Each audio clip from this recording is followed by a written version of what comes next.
Quem veio na vigília ontem? Eita glória. Gente, que vigília foi essa?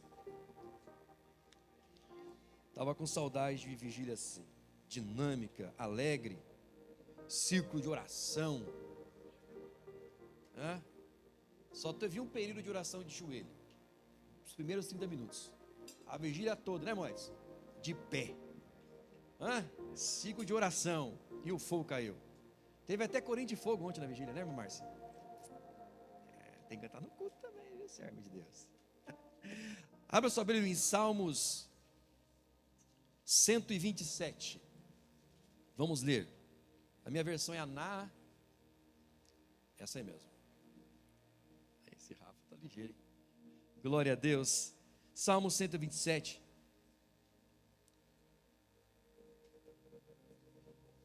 Em alguns minutos eu quero meditar com vocês esse texto que o Senhor colocou ao meu coração. Espírito Santo, nós estamos na sua presença, com a nossa Bíblia aberta, seja física ou no celular ou no telão, mas a sua palavra está aberta e nós só fecharemos quando encerrarmos o momento da palavra, porque quem fala aqui não sou eu, quem fala aqui é o Senhor através dela. Espírito Santo, eis-nos aqui. O Senhor sonda o nosso coração, esquadrinha tudo o que há dentro de nós. Venha nos confrontar através da sua palavra, venha nos moldar através da sua palavra, e que o seu nome seja glorificado em nossas vidas, ó Senhor. Em o nome de Jesus, por bondade e misericórdia, dizemos: eis-nos aqui, e fala conosco esta noite uma vez mais. Em o nome de Jesus, quem pode dizer amém? Glória a Deus. Vamos lá, Salmo 127. Esse Salmo 127 é um dos salmos de romagem conhecido. Vamos ler, depois vamos falar um pouquinho sobre ele. Se o Senhor não edificar a casa, em vão trabalham os que a edificam. Se o Senhor não guardar a cidade, em vão vigia a sentinela. Será inútil levantar de madrugada, dormir tarde, comer o pão que conseguiram com tanto esforço. Aos seus amados, Ele o dá enquanto dormem.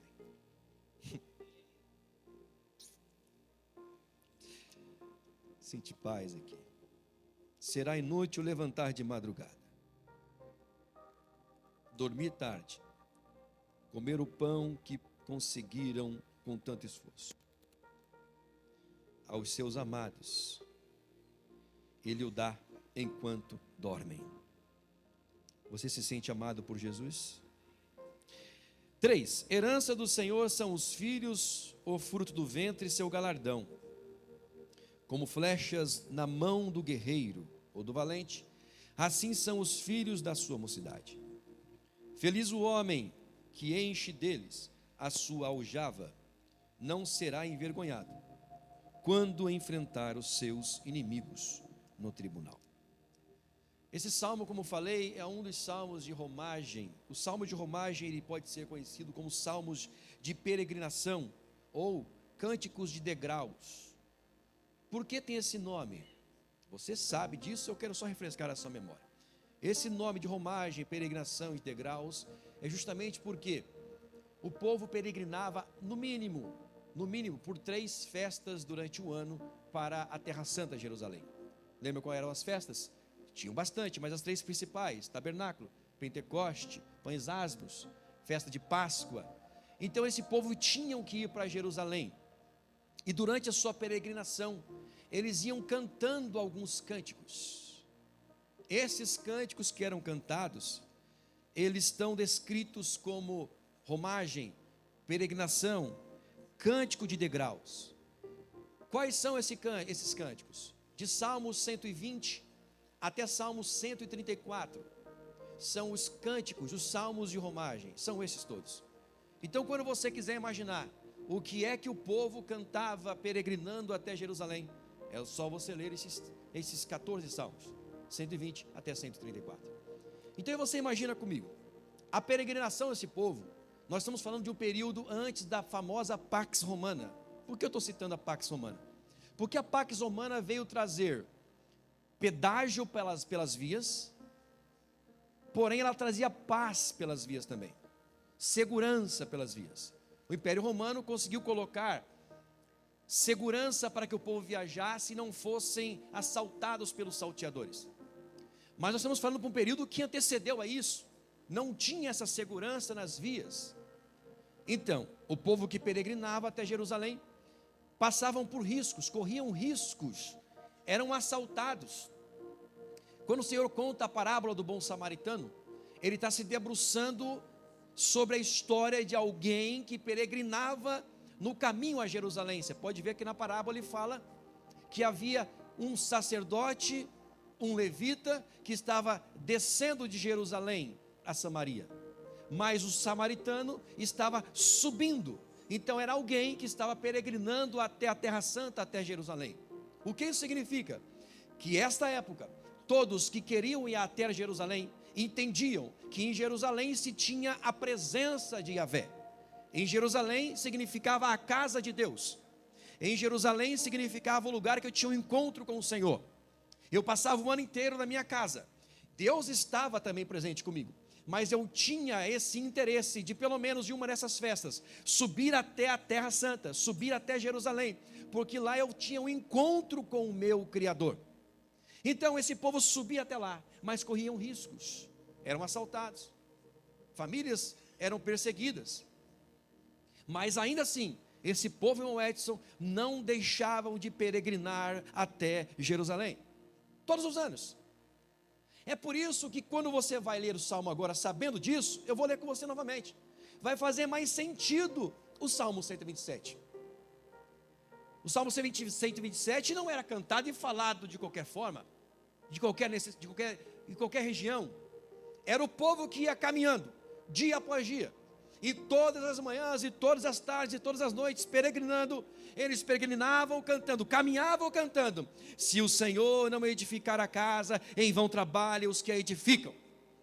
Eles estavam dizendo em outras palavras: eu estou saindo da minha casa, e estou levando a minha família, a minha casa comigo pelos caminhos. Todos podem dizer que é perigoso, todos podem dizer que podemos ser assaltados, mas eu caminho com a minha família dizendo: se o Senhor não edificar a casa, em vão trabalham os que a edificam. Acontece que hoje nós não entendemos o significado desse texto, e nos trancamos em nossas próprias seguranças com a nossa casa.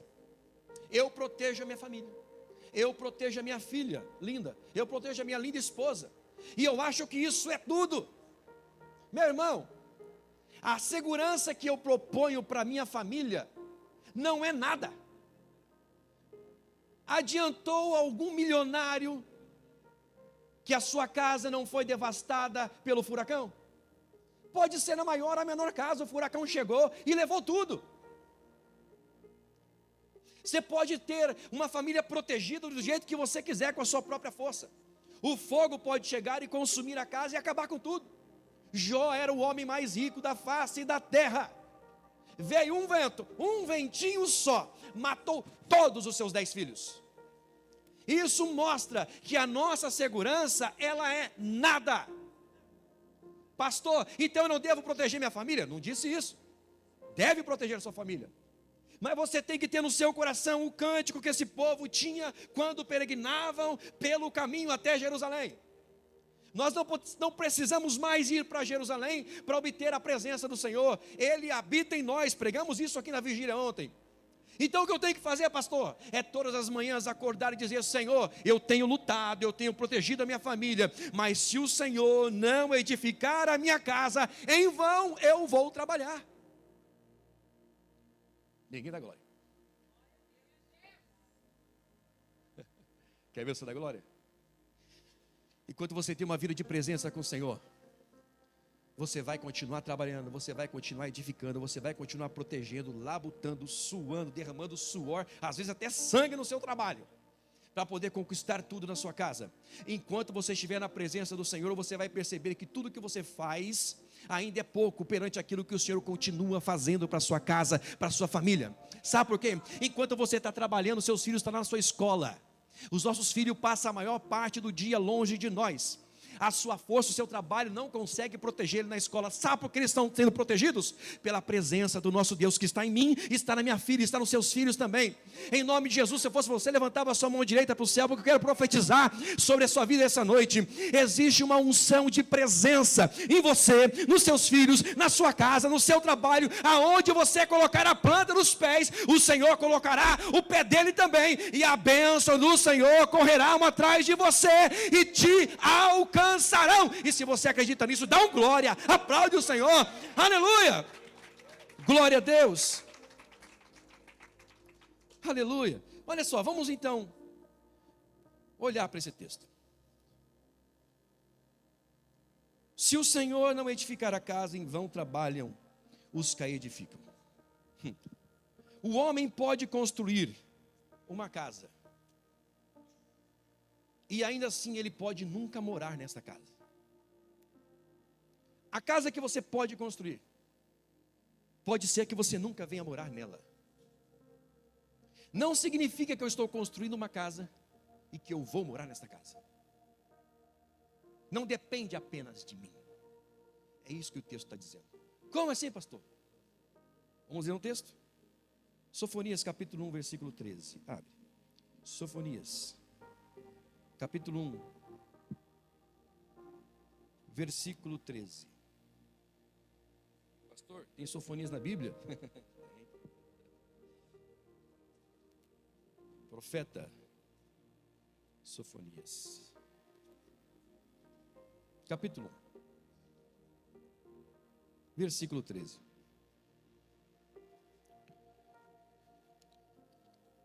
Aleluia.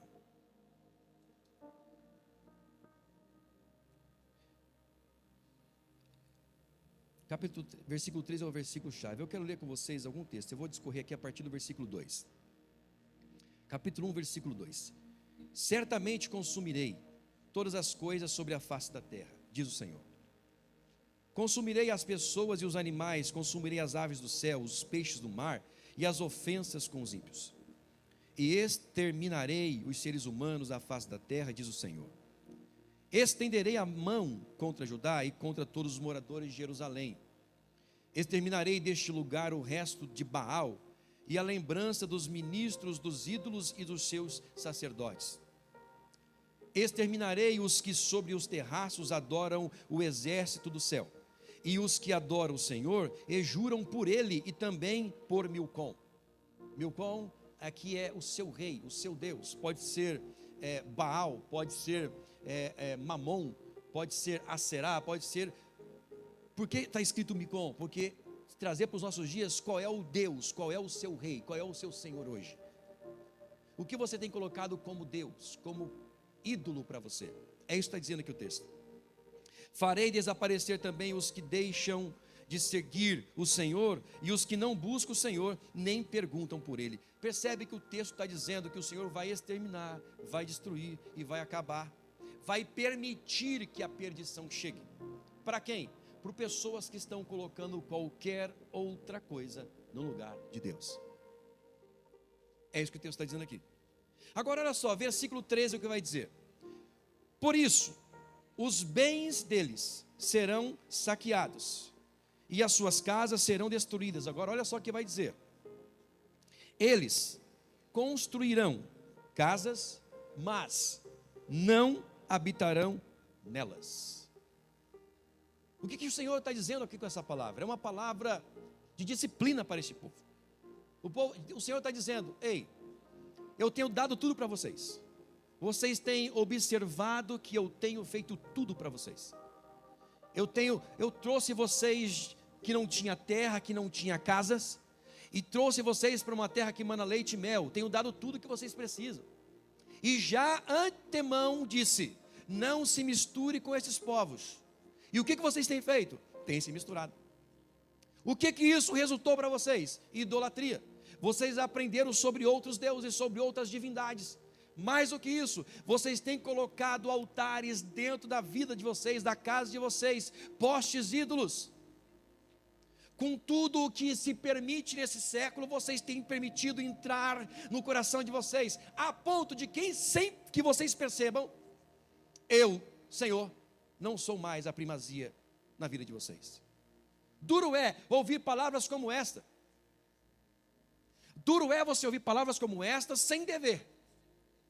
Mas Deus não é injusto.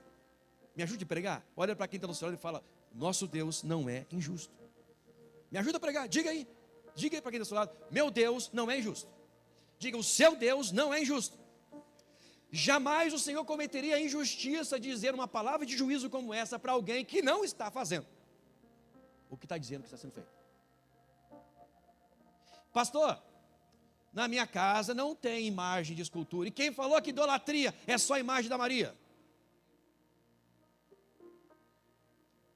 E quem falou que idolatria é só imagem de escultura?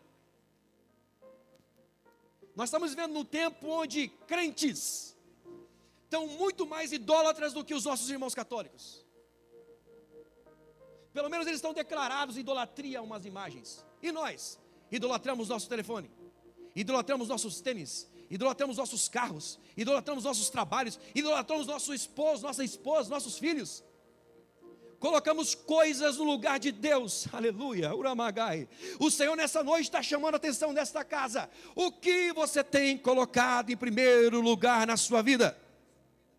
Esse mundo que nós vivemos, impregnado de imundícias, tem pintado coisas ruins com coisas belas, e nós estamos confundindo as coisas, invertendo papéis.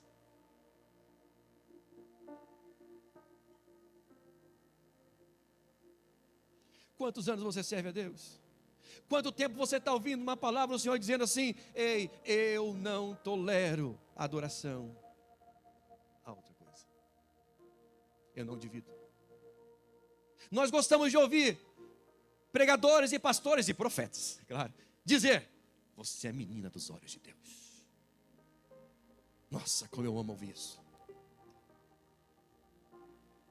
Mas esquecemos que além de sermos, sim, meninas dos olhos do Senhor, Ele nos ama muito.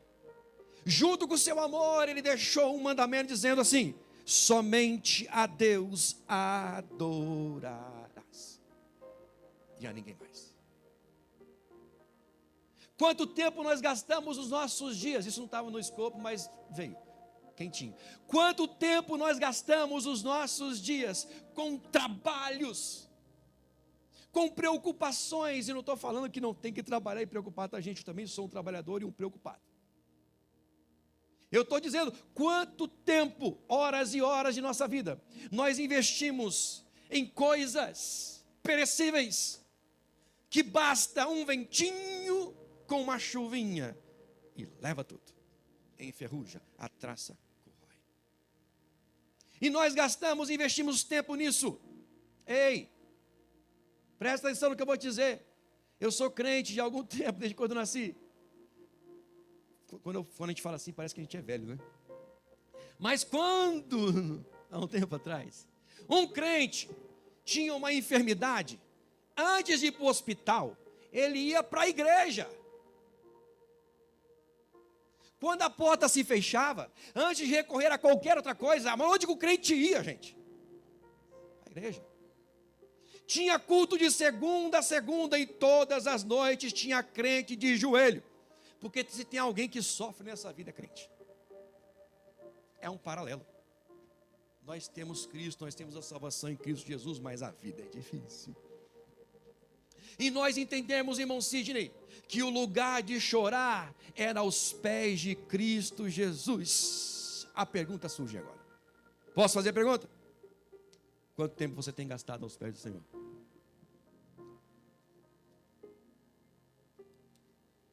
Vamos voltar para Salmo 127. O homem pode construir a casa e nunca morar nela. Por quê? Porque se o Senhor não edificar a casa, em vão trabalha os que a edificam. O texto continua dizendo: se o Senhor não guardar a cidade, em vão vigia a sentinela. Olha só, que coisa. Qual é o lugar de segurança que nós temos, Thales? senão no Senhor. Ih, Pedro. Tem tanto Pedro na igreja, né? Mais outro Pedro ali. 3. Qual é o lugar de nossa segurança, senão no Senhor? Será inútil levantar de madrugada e dormir tarde.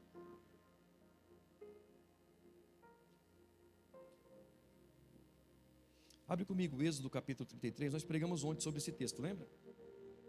Mas eu quero ler do versículo 12 ao 16. Capítulo 33 de Êxodo. Não tenha preguiça de abrir a Bíblia. Vamos correr juntos.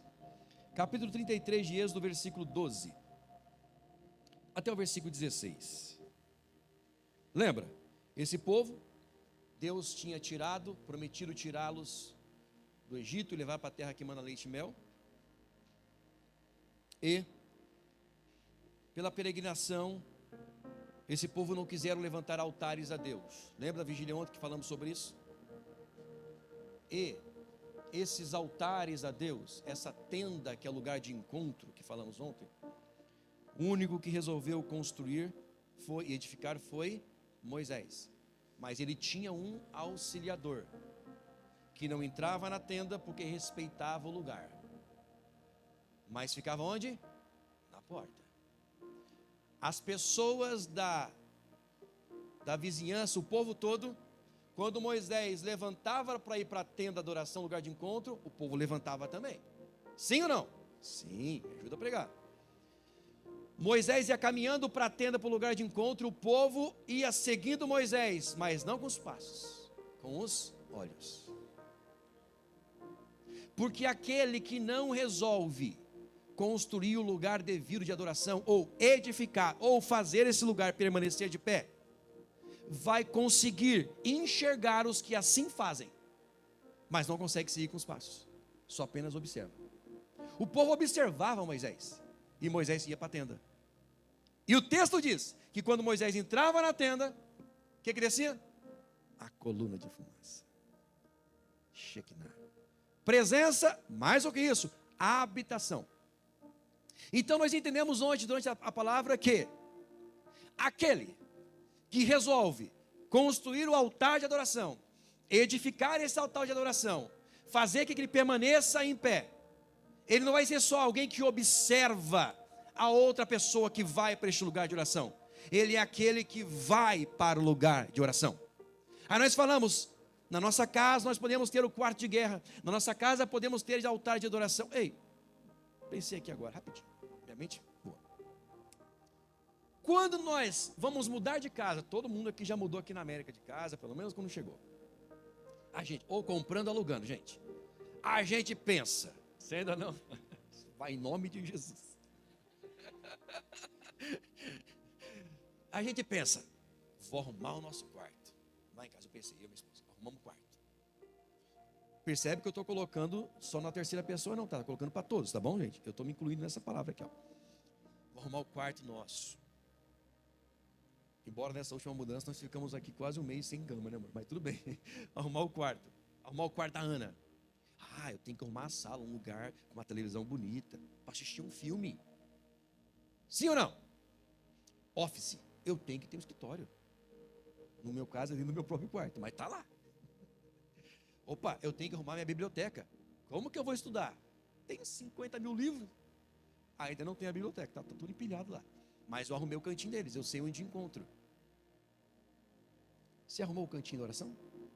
Não seja hipócrita, tá? Comigo. Não precisa me responder, tá? Você gastou tempo para pensar nisso, pelo menos? Gente, isso é forte. Na verdade, isso tinha que ser a primazia. Mas a gente se apega tanto com a casa nova, que esquece disso. Sabe qual é o nome disso? Preciso falar que isso é idolatria. Não sou eu, tá? É o texto está falando. Porque se você não colocou Deus como princípio, embora você agradece, você ora, fala, Deus, obrigado pela casa, obrigado pelo trabalho, obrigado por tudo isso, mas Deus está falando assim, pai, espera aí, obrigado é muito pouco, viu? O nosso canto. Pastor, mas eu posso orar no chuveiro? Eu também posso. Eu posso orar no meu carro? Eu também posso. Mas por que você tem um lugar para assistir televisão se você pode assistir no seu celular e você nem liga a televisão na sua casa? Por que nós não damos, eu estou falando de mim, tá? Também. Por que nós não damos essa evidência para o lugar da tenda, o lugar de encontro? Mas olha só. Então esse é o cenário do que nós estamos vendo aqui. Chega no versículo 12, do capítulo 33. Olha aqui. Moisés disse ao Senhor: eis que me dizes para conduzir este povo, mas não me disseste quem enviarás comigo. Disseste: eu conheço você pelo seu nome, e você alcançou favor diante de mim. Deus falando para Moisés: agora, se alcancei favor diante de ti, Senhor, peço que me faças saber neste momento o teu caminho, para que eu te conheça e obtenha favor diante de ti, e lembra-te que esta nação é teu povo. Olha que Moisés está falando para Deus: me mostra o caminho. O Senhor sabe o meu nome, eu sei o teu, mas eu não sei o caminho. Eu quero o caminho. Quem está falando com Deus é aquele que tinha o lugar de devido de oração. É aquele que Deus descia com a Shekinah e falava face a face, na primeira pessoa, não precisava de terceiros. Esse cara chamado Moisés disse: Deus, eu preciso saber o caminho. O que nós imaginamos? Deus vai dar, se tivesse Waze naquela época, um Google Maps ia dar para ele, está aqui o endereço. Imaginamos Deus vai dar um mapa. Deus não deu a pedra escrita? Um mapa, esse aqui é o caminho. Mas olha a resposta de Deus. Deus respondeu, versículo 14. O que está escrito aí? A minha irá. Alguém pegou. Ó, Deus me dá o caminho. Gente, o cara, ele tinha acessibilidade com Deus. Eu estou falando com um cara que Deus descia e falava face a face com ele, Thalita. Esse Moisés falou: Deus, eu preciso do caminho, o Senhor me mandou, eu não sei para onde eu vou. Me ajuda aí, Deus. Me dá o caminho. Talvez no coração de Moisés ele imaginava: Deus vai me dar o caminho, vai dizer, vai passar por aqui, vai virar à direita, vai virar à esquerda, mas de repente Deus pega e responde: ei, você quer o caminho? Eu vou te falar algo muito melhor do que o caminho, fica tranquilo, a minha presença irá com você. Se eu estivesse no seu lugar, dá uma glória bem forte agora, tá? Talvez eu falo com pessoas, talvez não, eu tenho certeza, pessoas que entraram aqui e têm pensado dessa forma: Deus, por que o Senhor me trouxe para esse país? Deus, por que o Senhor está me permitindo passar por tudo isso aqui, se foi o Senhor que me trouxe aqui? Me fala qual é o próximo passo que eu tenho que dar. Me ajude para onde eu tenho que ir, qual é as escolhas que eu devo escolher. Eu tenho certeza que pessoas essa noite têm feito esses questionamentos ao Senhor. Me diga, eu devo virar para a direita ou devo virar para a esquerda? Eu devo abrir mão, eu devo de mudar de cidade? Senhor, me dá o caminho. Nesta noite o Senhor está te dando uma resposta: eu não vou te dar o caminho, mas eu libero a minha presença na sua vida. Isso significa, se for para a direita, a minha presença estará com você, oh glória. Se for para a esquerda, a minha presença estará com você. Não importa se a porta está fechada, a minha presença está. Se a porta está aberta, a minha presença está. Se a enfermidade chegou, a minha presença está. Em nome de Jesus, com dinheiro, sem dinheiro, a presença do Senhor está comigo. Aleluia, aleluia, a minha presença está contigo. Versículo 15, então Moisés disse: ó, isso aqui é de Deus. Ó a resposta de Moisés: se tua presença não for comigo, não nos faça sair deste lugar. Acontece que nós queremos trocar a presença de Deus por outras coisas. Gente, é culto de ceia. É duro, às vezes eu falo: Deus, dá outro tipo de pregação para a gente. Acho que o povo quer ouvir um pouco mais. Mas a gente quer trocar a presença de Deus por coisas, por amizades, por segurança, sabe? síndrome de Tomé. Eu preciso ter nas minhas mãos. Você não entendeu ainda, meu irmão e minha irmã? Que o que Deus quer com a gente é relacionamento?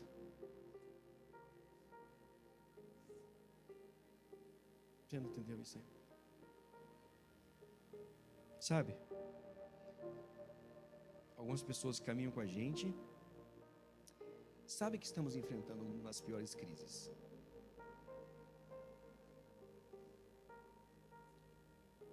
Inclusive financeira. E eu estou falando com pessoas que moramos aqui na mesma cidade, que eu tenho certeza que muitos aqui também estão.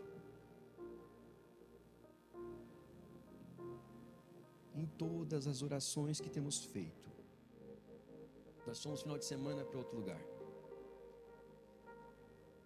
Nós não abrimos a boca para dizer o que estamos passando aqui, o que a comunidade está passando. Apenas oramos ao Senhor. E a palavra de Deus em todos esses dias de oração tem sido: eu tenho um avivamento para esta casa. Eu tenho algo novo para fazer no meio de vocês. E a nossa mente, eu falo pensando, Deus, mas como que vai ser isso? Aí a resposta já veio: nem eu sei como Deus vai fazer, mas eu só tenho que te dizer, pastores, fala para nós, Deus vai fazer. Existem coisas que Deus, não é nem o diabo, é o próprio Deus que faz. É o próprio Deus que fecha a porta. A palavra dele diz: a porta que ele fecha, ninguém abre. Então ele fecha a porta também. Às vezes achamos que ele só abre as portas, mas ele também fecha. E muitas das vezes o Senhor está fechando portas. E todas as vezes que ele fecha a porta, é porque ele quer nos redirecionar. Só que se ele der um mapa para a gente seguir, a gente é teimoso. Quem nunca brigou com o seu GPS no carro? Isso não vou. O Waze está errado. A minha esposa é mestre de brigar com o Waze. Estou entregando meu bem aqui. Eu olho no visor do carro, está falando para ir reto, que vai dar 20 minutos. Ela fala: tá errado. Eu vou entrar aqui porque eu sei que esse caminho é melhor. Ela gosta do caminho, ela fala que o Waze está errado. A gente, se Deus desse o caminho para a gente, faremos a mesma coisa. Aí Deus faz o quê? Fecha uma portinha aqui, fecha outra porta ali, e vai nos direcionando. Salmo 127, vamos voltar. Eu quero acabar essa pregação hoje. Vamos lá. O versículo 2 é um versículo intenso. Eu vou até pular. Salmo 127. O nosso texto principal é Salmo 127. Vai lá, coloca para nós. Salmo 127. Eu gosto de citar os textos porque a Bíblia, a exegese, a primeira regra básica da exegese, qual é? A Bíblia explica a Bíblia. A Bíblia interpreta a Bíblia. Ok? Então, se a Bíblia interpreta a Bíblia, nós temos que pegar textos bíblicos para interpretar o que a Bíblia está dizendo para a gente. Então, por isso eu gosto de citar vários textos bíblicos. Voltamos para Salmo 127. Versículo 2. Será inútil levantar de madrugada, dormir tarde. Percebe que são coisas totalmente opostas. Comer o pão que conseguiram com tanto esforço, ponto e vírgula, aos seus amados, ele o dá enquanto dorme. Percebe que no versículo 2, o salmista ele expõe dois extremos. Embora são dois extremos aqui, quais são esses dois extremos? Levantar cedo e dormir tarde. São dois extremos. Embora são dois extremos, levantar cedo e dormir tarde, eles são concomitantes. Como assim? Uma pessoa que está descontrolada com o seu tempo e com o que quer fazer e aonde vai chegar, ela entra em uma vida sem disciplina. Disciplina de trabalho, disciplina de vida espiritual, disciplina familiar. E sem que perceba, ela está acordando de madrugada e dormindo de madrugada também. Ela vai dormir 1 da manhã e ela acorda às 5 da manhã. Porque na cabeça dela fala, se não fizer isso, eu não vou dar conta das minhas demandas, dos meus compromissos. Isso é alguém que está totalmente desestabilizado, perdido no tempo. São coisas extremas, porém concomitantes, caminham juntos, como aqueles que não entregaram a sua dependência na mão de Deus. O salmista aqui não está dizendo que levantar cedo é ruim, não disse isso. O salmista não está dizendo que levantar cedo e trabalhar duro é algo ruim, ele não disse isso. Ele disse que acordar cedo e achar porque acordou cedo e está trabalhando duro, tudo vai dar certo e Deus está te abençoando, isso é ruim. Nós colocamos o nosso trabalho, nosso fazer, na presença, no lugar de Deus, e substituímos isso. Achamos que essa ação é de um cristão, mas isso não é. Isso é a ação de um ativista. É isso que o salmista está dizendo.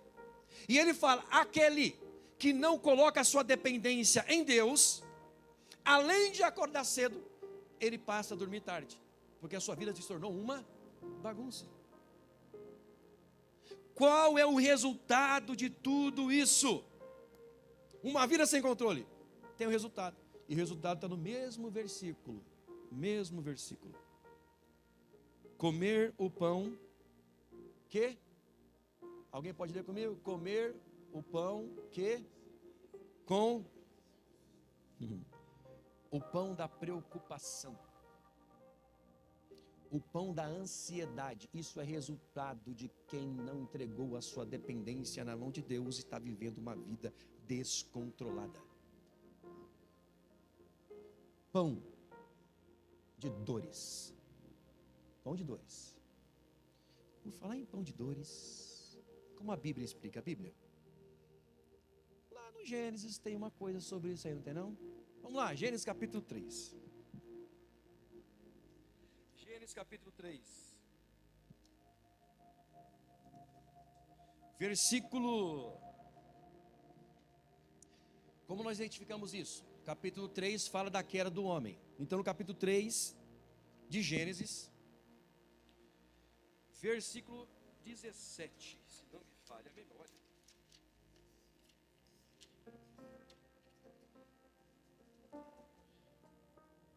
Lembra que esse capítulo está falando da queda do homem. Como foi a queda do homem? Só para a gente entender. Eu prometo que eu vou ser breve aqui agora. Agora eu estou acabando mesmo. Qual foi a queda do homem? Deus falou para quem? Não coma do fruto daquela árvore. Para Adão ou para Eva? Para Adão. Deus não comunicou com Eva. Deus comunicou com... Então Deus falou o quê? Face a face. Então Adão. Estão pegando?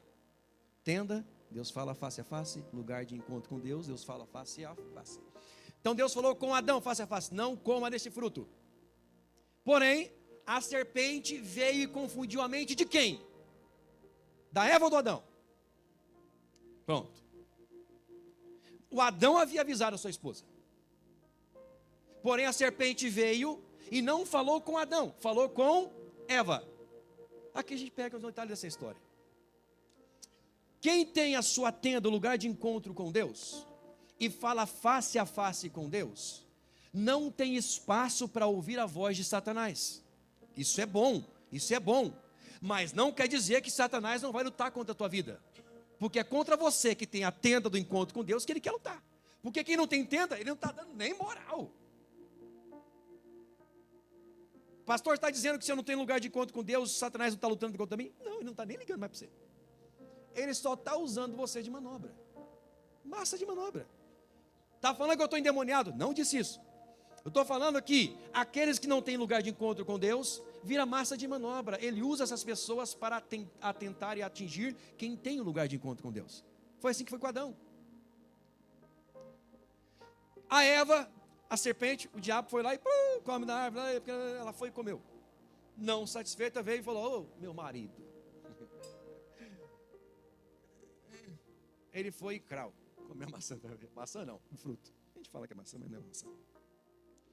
O que isso acontece? Presta atenção comigo. Versículo 17. E a Adão disse, é Deus falando com Adão: por ter dado ouvidos à voz de sua mulher e comido da árvore. Ou seja, Deus está responsabilizando quem? Adão ou Eva? Adão. Em outras palavras, eu não falei face a face com sua esposa. Eu falei face a face com você, cara. Além de você ouvir a voz dela, você comeu. Esperava mais de você, mostradinho, Deus falando para Adão. É esperar que você fosse resistir isso. Como eu falo face a face, você me conhece, ouve minha voz, sabe quem sou eu, e você ainda assim preferiu ouvir a voz dela, tem resultado para isso. Qual foi o resultado? Comido da árvore que eu havia ordenado que não comesse. Maldita é a terra por sua causa. Em fadigas, em canseira, você obterá dela o sustento durante os dias de sua vida, o pão de dores. Pela queda do homem no pecado. A palavra lá em Gênesis 3:17 está dizendo que comeria o pão de dores, ou seja, do seu suor, do seu trabalho, do seu cansaço. É isso que o salmista está fazendo alusão. Mas presta atenção numa coisa. Se a Bíblia tem que ser interpretada pela Bíblia, tem também o texto que vem dizer que Cristo modificou esse cenário. Mateus capítulo 14, vamos lá. Mateus capítulo 14, versículo 13 ao 21, que é a parábola da multiplicação de pães e peixes. Mateus capítulo 14, versículo 13, diz assim: Jesus, ouvindo isto, retirou-se dali, num barco para um outro lugar, deserto à parte. Ao saberem disso, as multidões vieram das cidades, seguindo-o por terra. Ao desembarcar, Jesus viu uma grande multidão, compadeceu-se dela e curou os enfermos. 15. Ao cair da tarde, os discípulos se aproximaram de Jesus e disseram: este lugar é deserto e já é tarde. Mande as multidões embora, para que, indo pelas aldeias, comprem para si o quê? O quê? Comer, comida. E Jesus respondeu: não precisam ir embora. Faz o quê? Deem vocês mesmos de comer a eles. Então eles responderam: não temos aqui senão 5 pães e 2 peixes. Então Jesus respondeu: tragam esses pães e peixes aqui para mim. E tendo mandado a multidão se assentar sobre a relva, pegando os 5 pães e os 2 peixes, erguendo os olhos para os céus, o abençoou. Depois, tendo partido os pães, deu-os aos discípulos, e estes deram às multidões. Todos comeram e se fartaram, e ainda recolheram quantos cestos? 12 cestos cheios de pedaços que sobraram. E os que comeram eram cerca de 5.000 homens, além de mulheres e crianças. O que isso significa? Lá no Éden, no cair, na queda do homem ao pecado, o Senhor Deus disse: vai comer o fruto, o pão de dores, do seu suor, você vai ter que comer esse pão. Porém, Cristo veio a esse mundo cumprir aquilo que Adão não conseguiu cumprir. E ele cumpriu. Veio, pisou nessa terra como um homem puro e santo, e permaneceu assim. Foi entregue à morte e ressuscitou ao terceiro dia. E nesse ato o véu do templo se rasgou alto abaixo, e dizendo assim: ei, a nuvem que descia na tenda de Moisés, que era Shekinah, agora não precisa mais descer a nuvem, porque ali ela era a habitação do Senhor naquele lugar. Agora eu quero habitar em vocês. O que isso significa?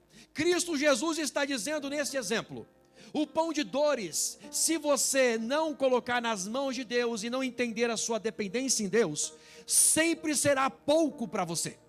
Eu vou repetir para você entender. O Senhor Jesus está dizendo: pão do seu fruto, pão do seu suor, pão da sua fadiga, se não estiver colocado nas mãos de Deus, na dependência de Deus, vai ser sempre muito pouco para você.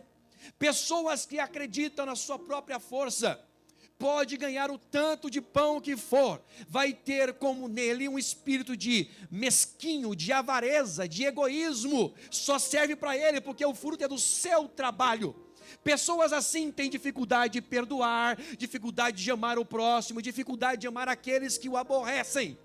Mas Jesus está dizendo: aqueles que trabalham, que soam, que se cansam de trabalhar, mas acreditam na minha dependência, eles colocam o seu pão, do seu suor nas minhas mãos, e o que ele ganha serve para ele, serve para os seus amigos, serve para a comunidade, serve para quem estiver ao teu lado, e mais ainda, quanto mais ele se doa, mais o pão multiplica nas suas mãos. Enquanto a palavra de Salmos está dizendo: aqueles que acordam cedo e dormem tarde, porque não aprenderam a confiar em Deus, estão apenas desfrutando dos seus pães de dores. Em outra partida, aqueles que têm a tenda, o lugar de encontro preparado, armado, e que depositam a sua confiança mais do que na sua força, no seu trabalho, depositam a sua dependência em Deus, também trabalham cedo, mas dormem cedo. Descansam.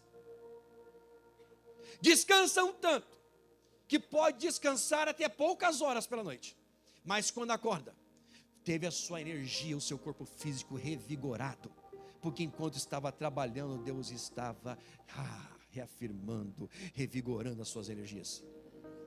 Esses que entendem que a sua dependência vai além da sua própria força e capacidade intelectual, estão dizendo: eu vou fazer, mas a minha dependência está no meu Deus que criou os céus e a terra. Esses, do seu fruto, do seu pão, serve para você, servirá para a sua família, para os seus amigos, para a sua comunidade e para todos quantos se aproximarem de você. Seu coração se tornará mais perdoador. Nada tira a sua paz. A palavra nessa noite é: o Senhor quer de nós este lugar devido, essa tenda de encontro. Eu quero fingir que estou terminando. Fique de pé, vem aqui os músicos me ajudar. Fique de pé com a sua Bíblia, abra ela em Mateus capítulo 6, estou terminando agora.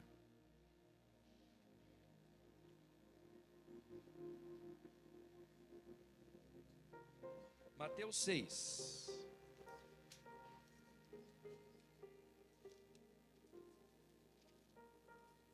Vamos ler do versículo 25 a seguir.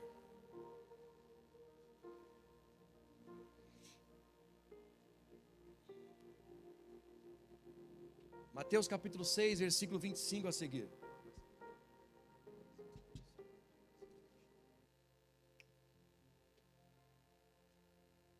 Olha o que diz o texto. Por isso digo a vocês: não se preocupem com a sua vida, quanto ao que irão comer ou beber. Tem alguém aqui comigo? Quanto ao que irão comer ou nem com o corpo, quanto ao que irão vestir. Não é a vida mais do que o alimento? E não é o corpo mais do que as roupas? 26. Observem as aves do céu, que não semeiam, não colhem, nem ajuntam em celeiros. No entanto, o Pai de vocês, que estás no céu, as sustentam.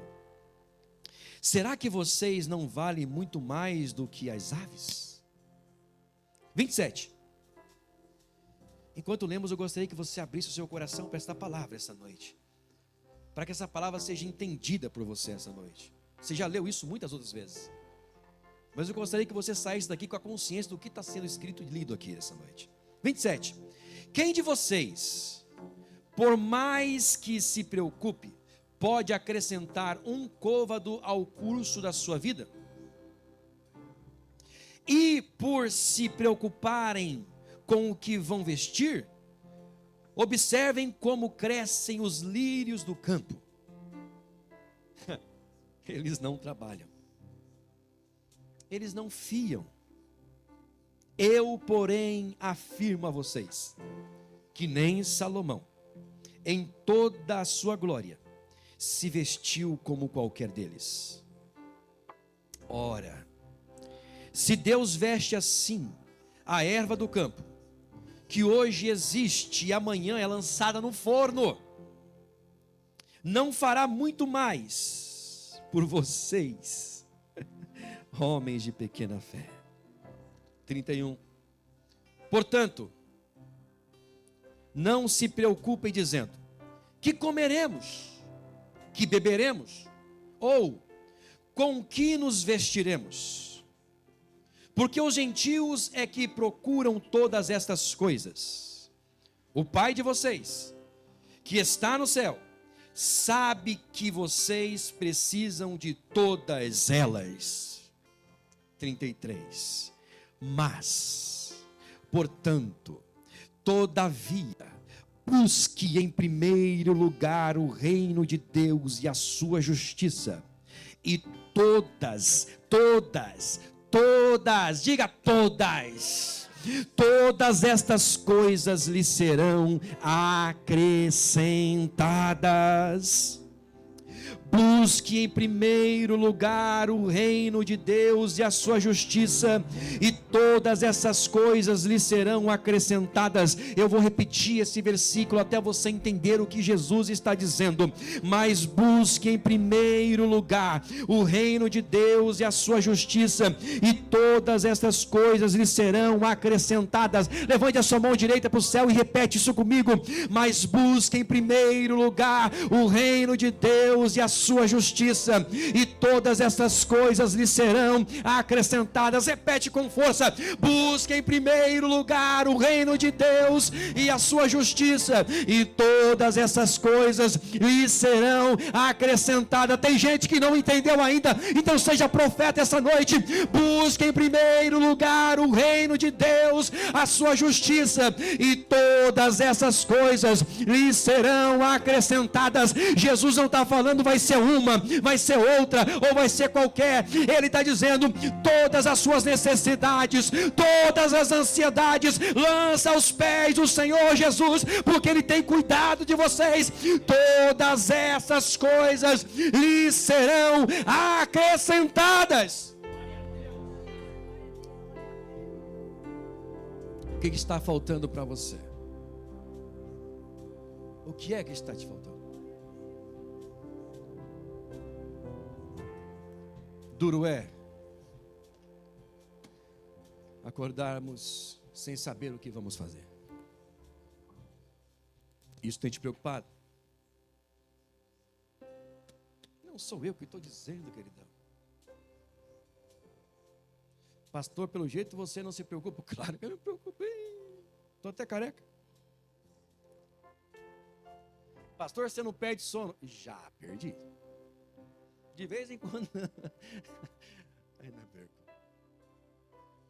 Só que eu não perco noite de sono reclamando, não.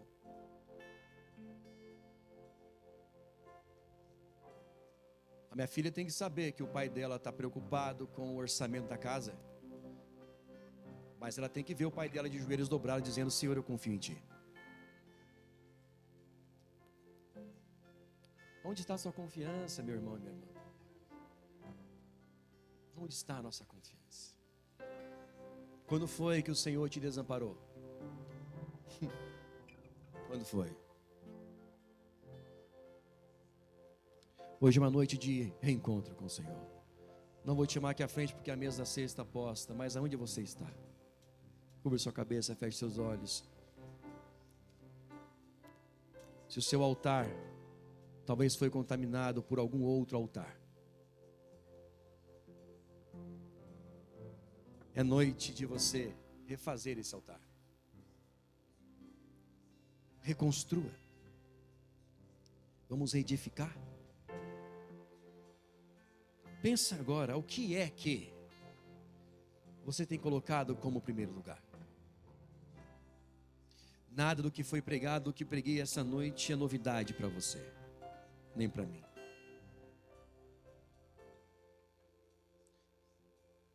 Você tem duas formas de entender o que foi dito hoje. Ir para sua casa achando que foi mais uma pregação qualquer. Ou você pode tomar uma decisão com Cristo.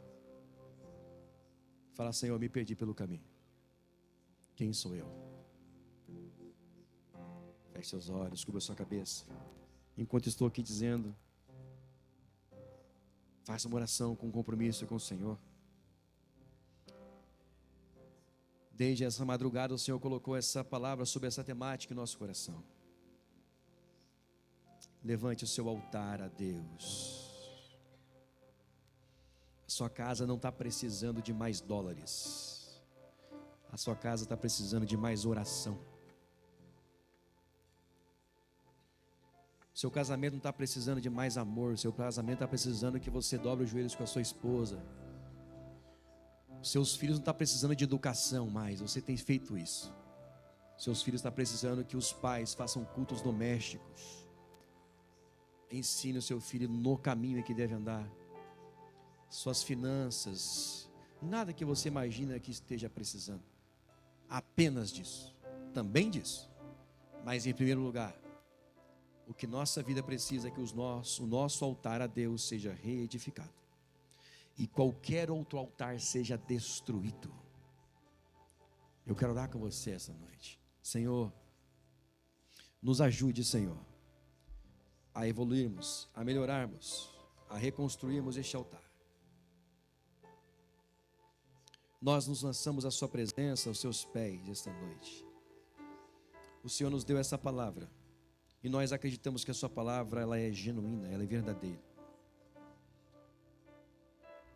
Se o Senhor nos der o caminho, ainda assim nós iremos desviar. Então, como o Senhor disse a Moisés, que a sua presença esteja conosco.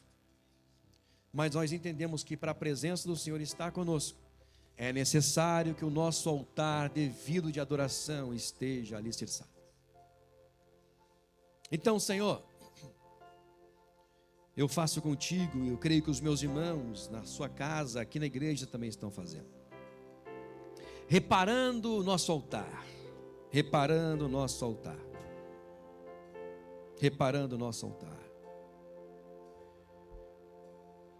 Os filhos do sacerdote Eli haviam destruído e acabado com o altar. Mas eis que o Senhor levantou Samuel. E este jovem menino reedificou aquele altar. Ele pôde dizer que a chama arderá continuamente sobre o altar e não se apagará. Então nesta noite, Senhor, nós oramos mais uma vez como fizemos na madrugada. E dizemos: queremos reparar o nosso altar, ó Senhor Jesus.